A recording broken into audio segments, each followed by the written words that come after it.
So I'm going to cut this video as short as I can, and if some of the stuff doesn't make sense, you're probably going to have to watch the end of the video and go back to the beginning of the video over and over until the pattern makes sense.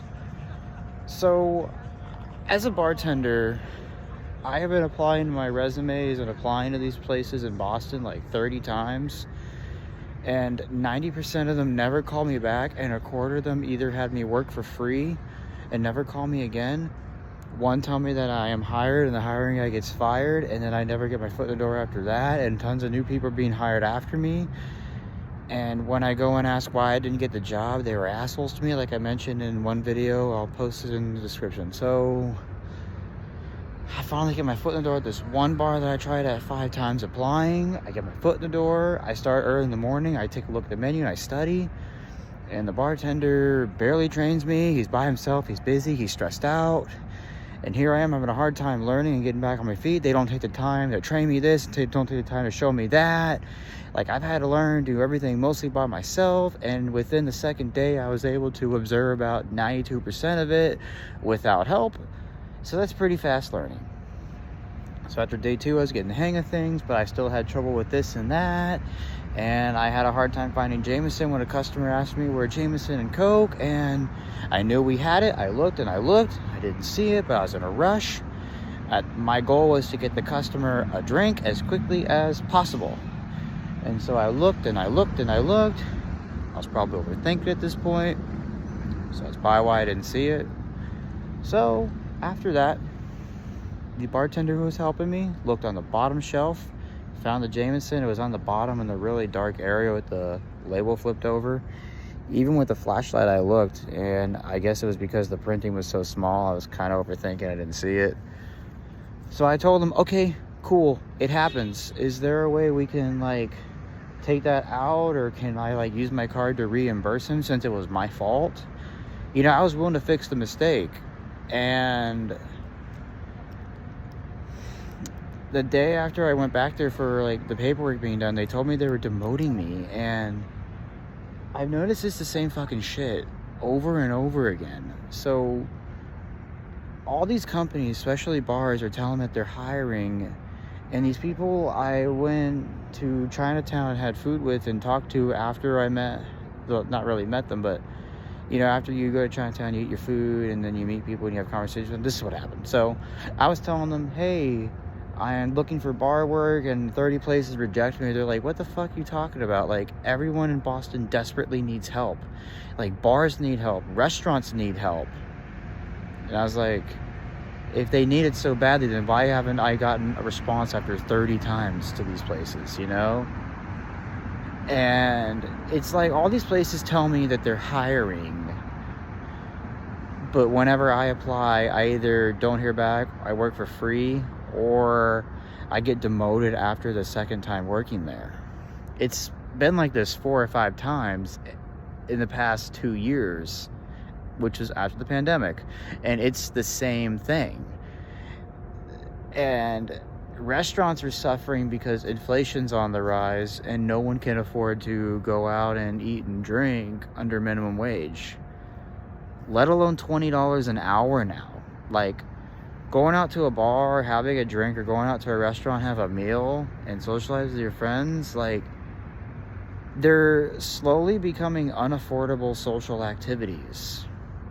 And so I think one of the reasons why I keep experiencing the same fucking shit over and over again is because these bars are so understaffed and they are so far behind. Like, they are not making money, they're not making profits like they used to anymore. Just January of this year alone, when I was in Maine, I have heard like 10, if not 20 or even 30 bars total were closing left and fucking right in the state. Like, mostly in Portland, Maine. Like, Portland, Maine is the biggest tourist destination, and that's like where all the bars are at. I've heard like over 30 bars closing. In Lewiston, I heard the one bar that has been there since like the dawn of time or something like that closed. Like, all these bars that have been around for 100 years or more are closing. At this point, you probably get it. 30 bars are closing in the state of Maine alone. And it's because the pandemic really hurt them where they had no customers or work for nearly a year. And now that everything is open again, however, inflation has skyrocketed after the pandemic and all that bullshit. And now no one can afford to go out and have a drink under minimum wage, let alone 20 an hour now. Like, I remember in 2015, a cocktail was $6. Now it's like $13. That shocks me. That was one of the reasons I stopped drinking and learned to be a bartender, was because drinks were just too fucking expensive, and I could make it myself for $1 versus like $9 back in 2019. I remember a mojito in San Diego back in 2019 was, I think, $8 or $9, 10 at best, in the downtown area. I remember I went home and made it for like $3 with the rum included. Now, without the rum, I mean, you can buy a whole thing for $9 and it lasts you for fucking ever if you drink every now and then. You know, it beats spending $8 or $9 at a fucking bar, you know? So I learned how to do it myself. And honestly, I think bars have probably been suffering before the pandemic, because one of the reasons I stopped going out to bars and drinking years ago was because it was just too expensive. Like, it wasn't worth my money. It wasn't worth the time I spared with inflation, you know? And I think that's one of the reasons all these bars can't keep staff for more than a few weeks, is because they don't train them enough. I think of it like a war zone that needs soldiers as quickly as possible, like World War II, you know? It's kind of like maybe World War II. They needed fucking soldiers. They needed more of this. They needed more of that, but at a really quick pace. Like, it's like they don't have time to teach you. It's like, here you are, then da-da-da-da, go there.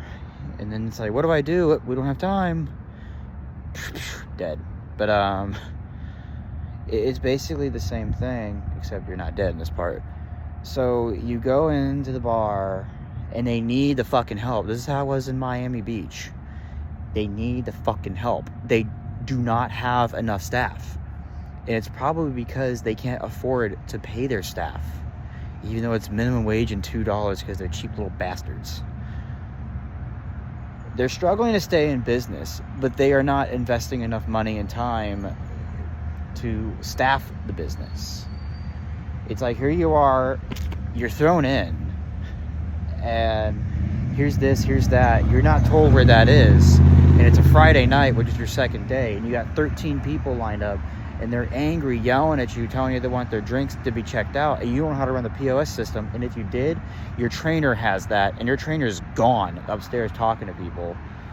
And it is so highly understaffed that they don't have the time and money to staff enough people to take the time to train you. Like, it's like they throw you in, you have a hard time finding this and that, and you get complaints, and you're not able to keep up, and you're killing the sales of the bar, you're killing this and that, all because they don't take the time to train you. And then bam, they just fire you rather than let you catch up. And I think that's one of the reasons why all these bars are suffering, is because inflation is skyrocketing. But the thing is, no one can afford to go out and have a drink anymore under minimum wage, or even $20 an hour now.